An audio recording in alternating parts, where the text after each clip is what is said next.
Hey everybody, welcome to Obscurities and Miniatures. It is Friday once more, at least when this is posted, which means it's time to bring to you yet another obscurity in literature. This is a fairly recent book in front of us today. This is Shoma Muto's Tokusatsu artworks, that's what it says up here. As I said, pretty recent, came out spring of 24, so most of the designs in this book are going to be fairly new.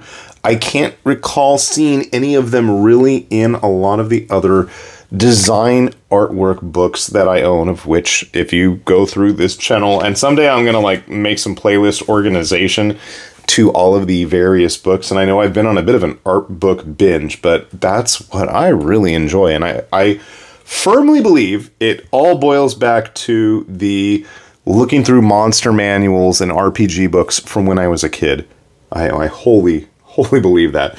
But, you know, I've been a big fan of the Tokusatsu stuff for a long time. My son has turned me into a lifelong Ultraman fan. My brother, hardcore Kamen Rider fan. I've always loved the primary colors and flair and festivities of the Super Sentai stuff. And that's what this book primarily is. It's going to be all of the background stuff that we will find in these shows, or at least in the creation of said shows. And as you can see here on the back, we've got a fairly extensive list of all the things that our author Shoma Muto has worked on. So without further ado, we're just going to pop this open, and immediately we're greeted to some original artwork of his, which exists all throughout the text. But that's not what we're here for. We're here for at least the big ultra stuff, and he's got some really nice full-page spreads that make me wonder if some of this stuff was card artwork for the various games that are out there. There's been Ultraman releases for just about everything. There's no real explanation as to what that one is there for, but like, we're starting off with Ultraman Blazer Monsters.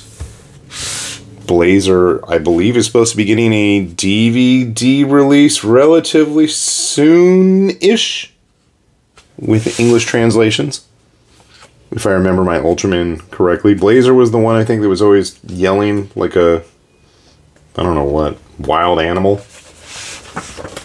Or was that Arc? I don't remember. I've seen so many at this point, but I love that we get a real good look at how these things come together.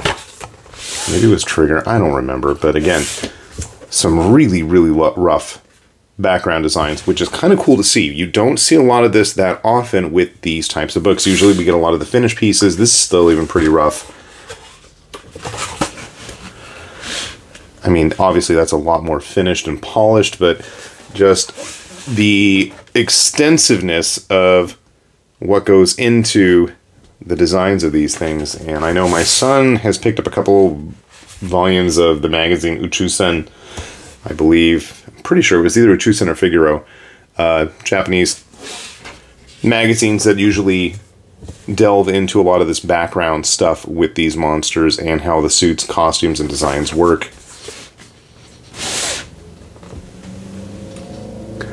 Karumira. Trigger New Generation Tiga. Okay. I mean, some of these, seriously, it looks like card art illustrations, which, you know, if it's not design works, I'm there for that too. Nice big double page spreads. This is this was a movie monster, I believe.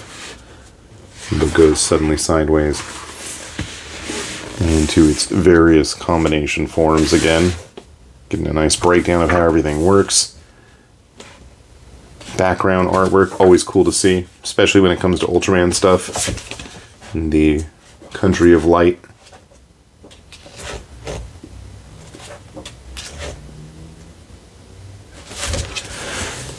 Spent a lot of time also focusing, I feel like we're getting into Kamen Rider stuff. No, we're still in Ultraman. Huh.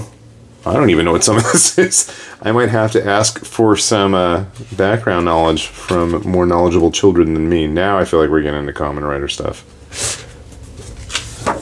Yeah, I forget which riders these are. That's my own ignorance. Revice. Okay. I'll admit to not having seen all of the most recent movies or shows. I remember seeing bits of Geats, a little bit of Revice.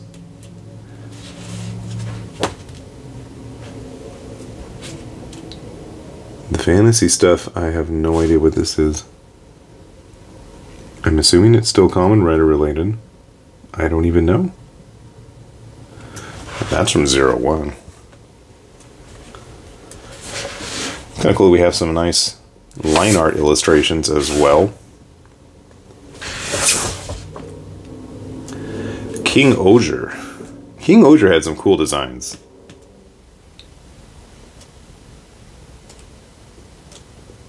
Various devices. I want to say this is some of his own stuff in here. Not sure about the half-leg pants thing.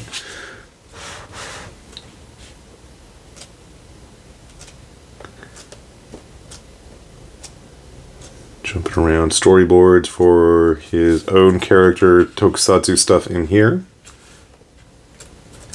Bunch of original pieces, and then I feel like we're starting to get into some of the more Super Sentai-ish designs. I don't even know what half this stuff is, but at the end of the book we've just got page after page of, I mean, really general weirdness. And again, you ever want some inspiration for bizarre tabletop monsters? Guys, I keep saying it, nobody really makes crazy stuff like this. I was looking at the big summer sale on My Mini Factory the other day, and it's just, you know, not to discredit any of the artists, because obviously there is tons and tons of talent involved there, and obviously I'm not going to, you know, say I could do any better, because I obviously can't. But a lot of artists play it safe, familiar themes, you know, typical D&D stuff, typical like 40K type proxies. No one goes off the deep end like this. I'll give Papsicles credit for dabbling here and there with some Tokusatsu stuff, because I know I painted a bit of it. If you ever want to check out any Tokusatsu style models, do give them a look. Can we get some pencil breakdowns back here? As well as a quick interview in Japanese, which probably isn't going to do most of us any good. But if you want to see a nice look at the more modern type stuff, as far as I can think of, this is probably the most modern piece of Tokusatsu design work out there at the moment, outside of, you know, individual issues of various sci-fi magazines in Japan, or the typical photo books as the series wrap up. But, you know, this is kind of a nice spread of various things. And obviously a lot of the series have tons and tons of artists and creators and designers involved, whereas this is primarily just a showcase for Muta's stuff. So if this looks like something of interest to you, I'd say go take a look at most of your Japanese bookstores that do tend to import stuff. Places like Kinokuniya can still get a hold of it. I don't think Asahi is around anymore.